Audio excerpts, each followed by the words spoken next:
Halo semuanya, kami dari kelompok 1. Saya Iren akan menjelaskan energi air. Saya Angela akan menjelaskan energi biogas. Saya Jenny akan menjelaskan sumber energi gelombang laut. Saya Clara akan menjelaskan energi bahan bakar fosil. Saya Ega Purba ingin menjelaskan energi matahari. Saya Christian akan menjelaskan energi angin. Saya Apia akan menjelaskan energi panas bumi. Saya Alessandro ingin menjelaskan energi pasang surut. Selamat menyaksikan. Bahan bakar fosil adalah sumber daya alam yang mengandung hidrogen, karbon seperti batu bara, minyak bumi, dan gas alam yang terbentuk secara alami di kerak bumi. Bahan bakar fosil terbuat dari tumbuhan dan hewan yang membusuk. Kelebihannya, bahan bakar fosil, bahan baku industri, pembangkit listrik, dan bahan bakar kendaraan. Kelemahannya, utama dari penggunaan bahan bakar fosil adalah pencemaran udara yang dihasilkan. Proses pembakaran bahan bakar fosil menghasilkan emisi berbagai zat berbahaya serta karbon monoksida, sulfur dioksida, nitrogen oksida, dan partikulasi halus. Manfaat bahan bakar fosil, batu bara juga dapat dimanfaatkan sebagai pembangkit listrik. Maka itu juga semakin banyak listrik yang kita gunakan akan semakin banyak penggunaan batu bara. Batu bara juga bermanfaat membantu produksi dan membuat baja hingga semen. 2. Pengertian biogas. Biogas adalah energi yang dihasilkan dari limbah organik seperti kotoran ternak atau limbah dapur seperti sayuran yang sudah digunakan.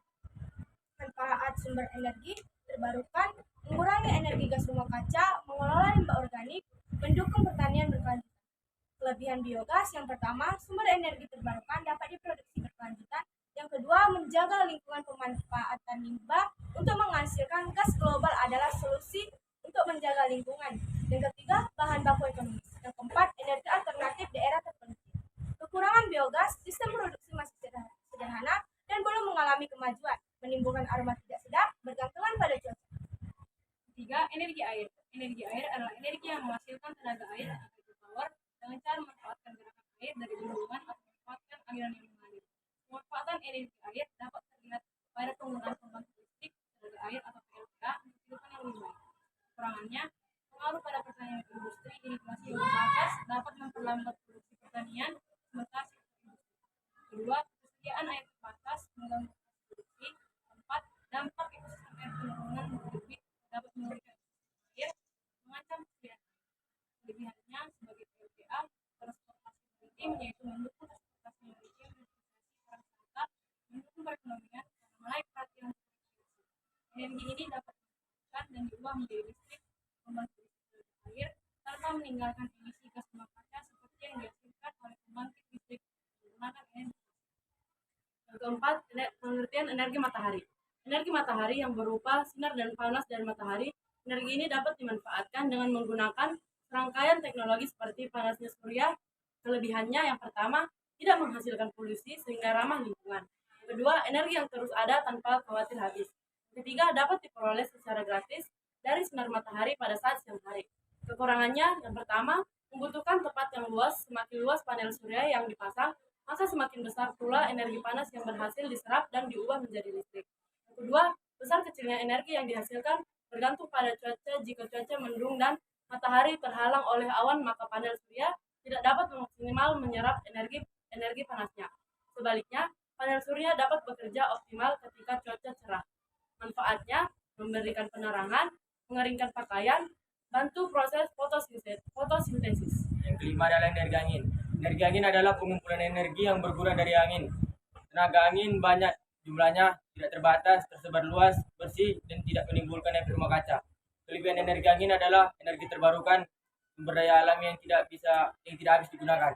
Turbin angin menghemat ruang, dapat tersebar di berbagai ladang dengan jarak yang cukup di antara keduanya agar dapat produktif. Kekurangannya adalah berbahaya bagi satwa liar, burung dan kelelawar bertabrakan dengan mereka, dan turbin mengganggu navigasi sinar. Yang kedua, menimbulkan kebisingan berasal dari mesin pembangkit. Yang ketiga, dibatasi oleh lokasi. Yang keenam, ada sumber energi gelombang laut. Gelombang merupakan pergerakan naik dan turunnya air dengan arah tegak lurus permukaan air laut yang membentuk kurva atau grafik sinusoidal. Gelombang laut disebabkan oleh angin. Angin di atas lautan mentransfer energinya ke perairan, menyebabkan riak-riak alun bukit atau bukit yang berubah menjadi apa yang kita sebut sebagai gelombang. Nah, untuk mengkontroversikan gelombang menjadi sebuah pembangkit listrik, teknologi yang dapat digunakan, seperti overtopping device dan oscillating water outlet. Nah, teknologi tersebut sudah diimplementasikan dalam sebuah pembangkit listrik.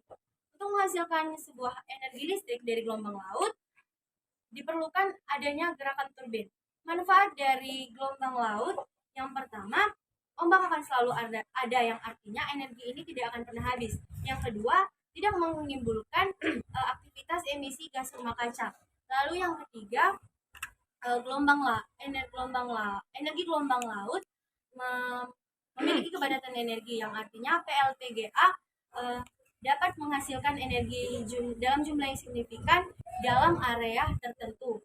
Lalu kelemahannya ialah menggunakan teknologi yang sudah canggih dan di mana teknologi tersebut memiliki biaya pembiayaan yang sangat mahal.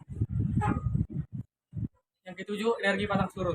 Energi pasang surut adalah pemanfaatan energi yang dihasilkan dalam perpindahan massa air akibat pasang surut dengan efek rotasi bumi dengan gravitasi bulan.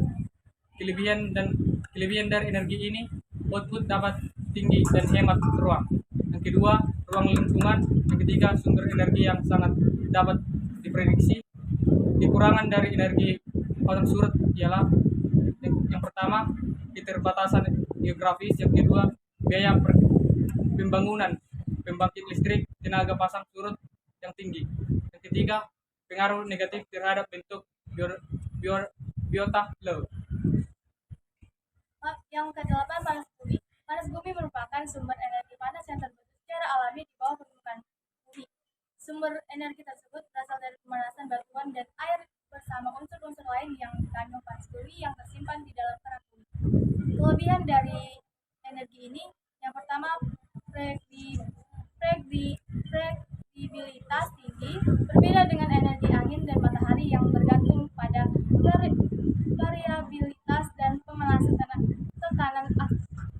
atmosfer. Energi pasang surut sejauh ini dapat diprediksi dan diandalkan. Prediksi arus pasang surut dalam jangka panjang dan akurat bahkan dapat dilakukan ratusan tahun sebelumnya. Kekurangannya, biaya konstruksi dan pemeliharaan tinggi, mahalnya biaya pembangkit listrik tenaga pasang surut berasal dari tingginya biaya dibuka untuk membangun pabrik serta biaya yang terkait dengan pemeliharaan mesin yang dapat bertahan dari air laut yang korosif dan pekerjaan teknik.